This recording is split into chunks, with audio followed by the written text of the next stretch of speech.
enquanto os irmãos estão procurando aí, é muito fácil, é o segundo livro da Bíblia. Eu quero agradecer a Deus a oportunidade de estar aqui essa noite. Quem ministraria essa noite seria o pastor Júnior, mas aí apareceu um compromisso que ele teve que ir com o pai dele, o pastor Joel Moré, e aí ficou impossibilidade de vir, mas Deus está aqui, né, irmão? Amém ou não amém? Queridos, capítulo 3 do Êxodo, que é o tema da campanha. Também quero agradecer ao pastor Eliezer, né? Que o Eliezer é o outro, o nome é parecido, só o acento que muda. Obrigado pela oportunidade. Pastora Dara, conferencista, missionária, profeta, pregadora. Que Deus abençoe. É um prazer, uma honra estar aqui sempre. Capítulo 3, versículo 2, que diz assim: E apareceu-lhe o anjo do Senhor em uma chama de fogo do meio de uma sarça. Olhou e notou que a sarça ardia no fogo, mas não se consumia. E Moisés disse: Agora irei até lá e verei esta grande visão, porque a sarça não se queima. E vendo o Senhor que se virara para ver, bradou Deus a ele no meio da sarça e disse: Moisés, Moisés. Respondeu ele: Eis-me aqui. E disse: Não te chegues para cá. Tira os sapatos dos teus pés, porque o lugar em que tu estás é terra santa. Versículo de número 6. Disse mais: Eu sou o Deus de teu pai, o Deus de Abraão, o Deus de Isaque, o Deus de Jacó. E Moisés encobriu o seu rosto. Versículo 7. E disse o Senhor: Tenho visto atentamente a aflição do meu povo, que está no Egito, e tenho ouvido o seu clamor por causa dos seus exatores, porque conheci as suas dores.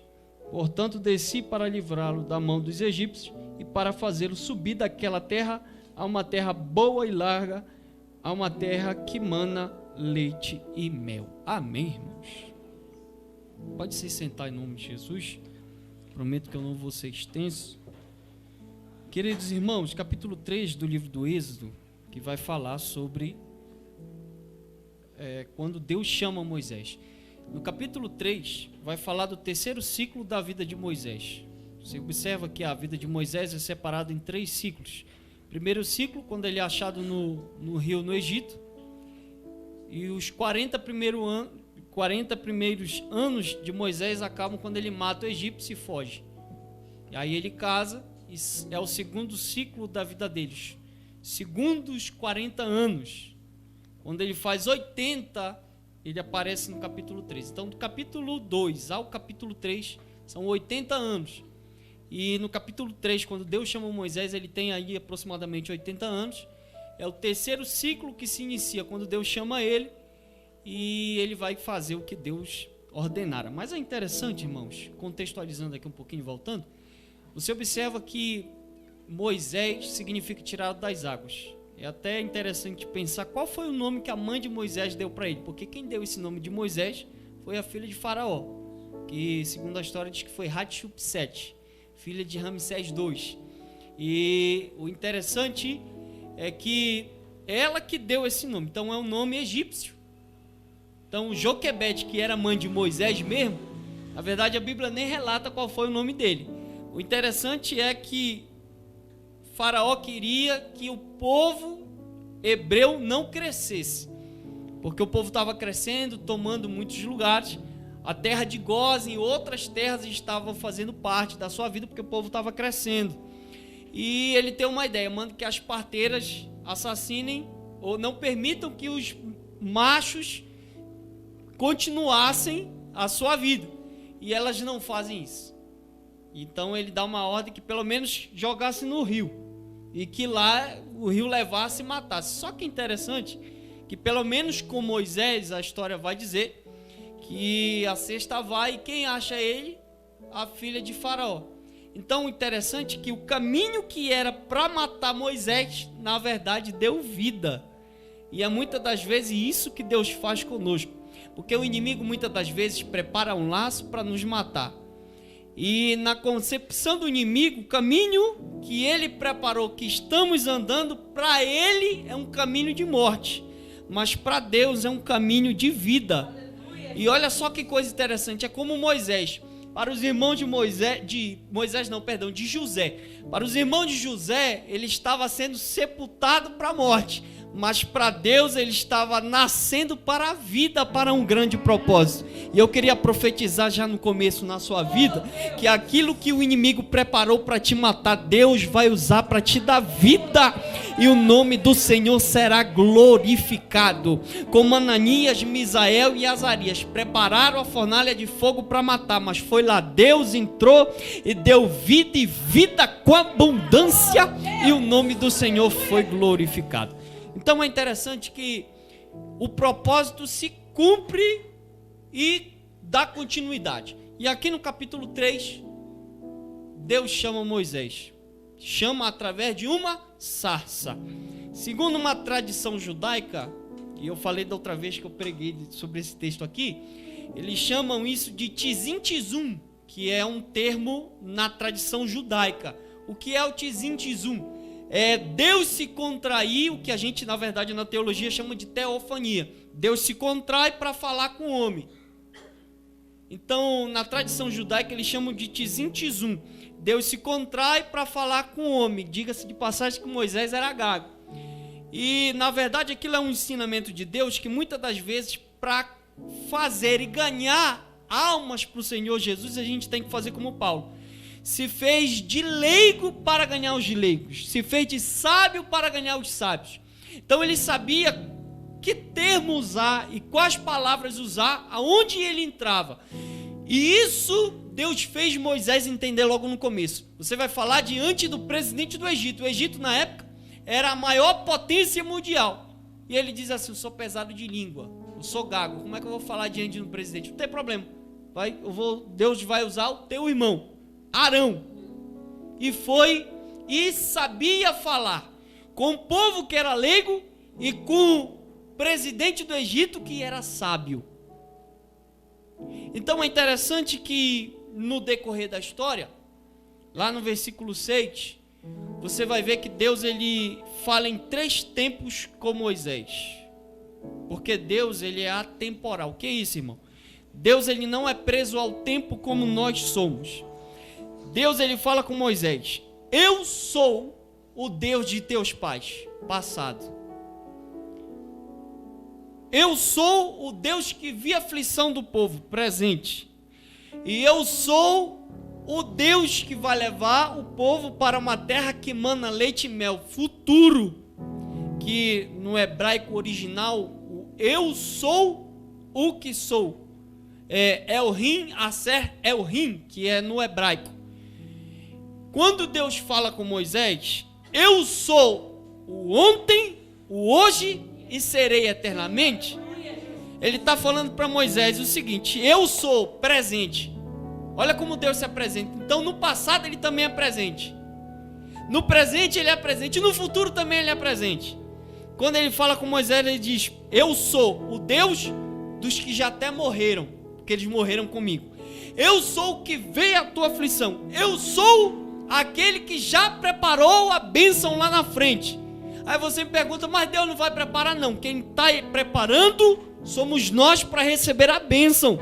Foi por isso que quando estava no deserto, teve pessoas que não entraram, que saíram do Egito. Por quê? Porque não estavam preparados para receber a bênção. Às vezes a gente fica reclamando: Senhor, está demorando. Não está demorando. A bênção já está preparada, porque Deus já preparou a porta. Você observa lá no livro de Apocalipse que Deus fala para uma igreja dizendo assim: eis que pus uma porta aberta diante de ti. O que é isso? A porta já está aberta. Ele só está dizendo assim: você precisa ter visão, que a porta já está aberta e você precisa marchar e entrar. Não é a porta que vai se abrir, a porta já está aberta. É igual o Gideão, ele entendeu isso muito bem. Quando todo mundo está se escondendo lá no monte, com medo do inimigo, Gideão está malhando trigo no lagar. Isso só chamou a atenção de Deus. Porque o que chama a atenção de Deus é a sua visão do problema. Quando nós vemos uma dificuldade, para quem tem visão, não é dificuldade, é oportunidade. Enquanto você está ali chorando, com lutas, em dificuldades, orando para Deus abrir a porta, Deus está falando: eis que pus uma porta aberta diante de ti. Eis que pus uma porta aberta diante de ti. A porta já está aberta. Quem crê, diga glória a Deus. Aí você observa que nos 3 tempos que Deus fala com Moisés, pastor, está escrito assim: eu conheci a aflição do povo. E eu fui observar isso e eu achei estranho. Eu fui buscar várias traduções e eu fui ver que na maioria está escrito isso: eu conheci. E eu fiquei pensando, como é que Deus conheceu a dor do povo, se está escrito que Deus sabe o que vamos falar antes mesmo de falarmos? Isso feriria o princípio de presciência de Deus. Como é que Deus conhece, se na verdade Ele sonda todos os corações? Ele esquadrinha. Então, alguma coisa está errada. E eu fui ver isso no original, no hebraico. E eu fui ver o termo hebraico para conhecer nesse texto, é o termo iadar, no hebraico. E eu fui ver que tem pelo menos 2 significados muito interessantes do iadar no hebraico. Que primeiro, significa relacionamento. Você observa uma coisa, que o povo clama para Deus vir fazer alguma coisa. Aí Deus fala o que para Moisés? Eu conheci a aflição do povo. Então primeiro ele está dizendo assim, a questão do relacionamento. Quando o povo clama, começa um relacionamento de volta com Deus. Porque você observa que o povo, quando estava lá no Egito, o povo vivia bem, enquanto o faraó que conheceu José estava vivo. Depois que ele morre, o outro pensa que o povo vai tomar a terra e diz assim, tem que afligir o povo. E o povo começa a trabalhar mais do que trabalhava antes. E trabalha e virou escravo no final das contas. Então a força da rotina afastou o povo de Deus. Até o momento que o povo não aguenta mais e diz assim, Senhor, tem misericórdia. Então quando o tradutor colocou conheci, primeiro ele está dizendo assim, um dos dois, ter relacionamento. O povo se afasta de Deus quando a força da rotina do dia a dia acaba fazendo o povo ficar frio demais. E enquanto mais longe de Deus você está, mais escravo da rotina você fica. Enquanto mais longe de Deus você está, mais escravo da rotina você fica. Ah, irmão, então não tem que trabalhar? Não tem. Só que quem está perto de Deus não coloca dificuldade por causa da rotina, por causa da família, por causa do trabalho, por causa da escola, por causa da faculdade. Ele consegue ter sabedoria de conciliar o tempo. E por quê? Porque ele tem prazer na obra e na presença de Deus. Então quando ele coloca o termo iadar, ele está dizendo, tem que voltar o relacionamento. Eu conheci o relacionamento de mim com o povo. Segundo termo para iadar, no hebraico, e esse sim é o mais interessante. No termo iadar, um dos significados quer dizer tomar para si. Quando Deus manda Moisés tirar as sandálias, eu falei para você da outra vez, vou falar de novo, que no capítulo 4, versículo 7 do livro de Ruth, fala de uma tradição judaica. Ainda quando em Ruth, na verdade eram os hebreus, judeu vai ser depois. Mas no meio dos israelitas existia uma tradição que quando alguém tinha uma dívida e não podia pagar, e eu reconhecia, por exemplo, estou aqui com o Gabriel, e eu reconheço que ele tem como pagar minha dívida. O que é que eu faço? Não tinha registro em cartório, então eles faziam o seguinte, para sacramentar o negócio de eu passar minha dívida para ele, eu tirava meu calçado e dava para ele. E ele pegava o calçado dizendo assim, eu tenho possibilidade de pagar a tua dívida. Capítulo 4, versículo 7 do livro de Ruth. Quando Moisés tira, o que Deus fala? Tira a sandália dos teus pés. Deus está falando para Moisés, eu só aceito uma aliança se você entregar para mim a tua dívida. Porque o negócio com Deus é o seguinte, irmão, quando a gente se relaciona com Deus, tudo que a dívida que nós tínhamos, Ele pagou lá na cruz do Calvário, com o seu sangue derramado na cruz. A dívida que tínhamos já foi paga na cruz do Calvário. Por isso que a condição para aceitar a Cristo, qual é? Entregar a sua vida. Qual é a condição? negar-se a si mesmo, tomar a sua cruz e... Qual é a primeira condição? Negar a si mesmo. Por quê? Porque o que era meu não é mais meu, é de Deus. Aí Paulo escreve: o que eu queria fazer, isso eu não faço mais. Por quê? Porque a minha vida se consiste em olhar o autor e consumador da fé. Aleluia, Jesus. Então Deus está falando para Moisés o seguinte: tira a sandália e me dá a dívida. Aí Moisés tira. Aí lá no versículo, no presente, passado, presente e futuro, o Iadar conhecer, Deus está dizendo assim para Moisés: já que tu me deu a sandália, eu faço o seguinte, no termo hebraico, Iadar, me dá a tua dívida. Eu aceito comprá-la e libertar o povo. Quando Deus fala para Moisés o Iadar, ele está dizendo assim: eu aceito que você me dê sua dívida.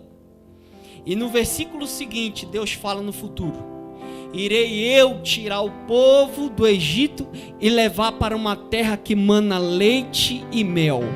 Porque todo aquele que entrega a sua vida para Jesus, Jesus já tem preparado lá na frente um futuro de vitória e de glória. É por isso que o diabo ele tem raiva de crente, irmãos. Porque o diabo é o único que teve um passado bonito, mas terá um futuro horrendo. Nós somos os únicos que tivemos um passado feio, mas teremos um futuro bonito. Por isso que eu costumo dizer o seguinte: se o diabo tivesse ou soubesse onde era o mar do esquecimento, ele faria uma embarcação, contrataria demônios, pescadores, e até no mar do esquecimento. Onde é o mar do esquecimento? Só Deus sabe. E pescaria nossos pecados que ficaram lá atrás. Para que ele ia pescar esses pecados? Para escandalizar nossa vida. Olha que o Alexandre fez no passado, acabaria com o meu ministério. Olha que o Tiago fez de lá atrás. Olha que o pastor Adara fez de lá atrás. Por isso que Deus escondeu o mar do esquecimento. E é por isso que ele tem raiva de nós. Repito, porque ele é o único que teve um passado bonito, mas terá um futuro horrendo. Nós somos os únicos que tivemos um passado horrível, mas teremos um futuro bonito, porque o que Deus preparou para mim e para você é uma terra que mana leite e mel, e ela já está preparada. Levanta a mão que eu vou profetizar na tua vida. A bênção já está na tua frente, só não enxerga quem não quer. Passar pelo deserto só vai te fazer ter experiência, mas a terra já está preparada, a vitória está garantida. Quem acredita, levante a mão, abre a boca e glorifica o nome do Senhor. Esse é o sinal de Deus, irmãos. Qual o sinal? Tomar para si o Iadar. Então você que veio essa noite aqui, Deus já comprou tua dívida. Irmão, por que eu estou passando dificuldade? É o caminho para chegar na terra prometida. Porque se a gente não ter fé que pode sair água da rocha, a gente nunca vai ter estrutura para aguentar a guerra quando entrar em Canaã. Porque Deus falou para Josué o seguinte: ser forte e corajoso. Não é uma condição, é uma imposição. Tem que ser forte e corajoso. Por quê? Porque vai ter guerra, meu irmão. Se tu não aprender no deserto ter estrutura, quando chegar lá, não vai aguentar. E eu não vou levar ninguém para lá para ficar morrendo lá no meio da guerra. Tem que ter estrutura. Por isso que Paulo fala: revertivos das armaduras de Deus. Capacete, coraça, cinta, escudo, sandália, espada. Para quê? Para que resistais. Quando? No dia mau. Curve a sua cabeça. Querido Deus e eterno Pai, aqui está, Senhor, o teu povo. E é só o Senhor que sonda os corações e das pessoas que chegaram aqui essa noite. Eu não sei, pastor não sabe, missionária Dara não sabe, mas o Senhor sabe e conhece em que fase cada um está. Se no deserto, se perto da terra, se perto da porta, se ainda no Egito. Mas eu sei de uma coisa, que o Senhor tomou para si todas as nossas dores. O Senhor pagou um alto preço na cruz do Calvário.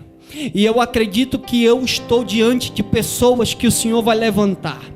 Eu acredito que eu estou aqui, Senhor, diante de pessoas que o Senhor vai realizar milagres. Que está chegando o dia dessa pessoa pedir para o seu pastor, dizer: pastor, deixa eu dar o testemunho, porque Deus fez um milagre na minha vida. Estava eu lá servindo de escravo para Faraó, mas o Senhor me visitou, tomou para si a minha dor e fez uma noite de choro virar uma manhã de alegria. Eu profetizo em nome de Jesus, o choro está durando essa noite longa, mas tem um dia que está amanhecendo, e uma alegria e um sorriso o Senhor vai colocar nos teus lábios, e você vai cantar do outro lado: só o Senhor é Deus, só o Senhor é Deus, só Ele é Deus. Tem alguém que pode glorificar o nome do Senhor por um minuto? Eu te peço, Senhor, mostra um sinal de que Tu é Deus. Repousa sobre vós o Espírito Santo de Deus. Oh, Espírito Santo, mostra um sinal da vitória. Quebra o arco, corta a lança, queima os carros no fogo. Aquietai-vos e sabei que Ele é Deus. Oh, glória.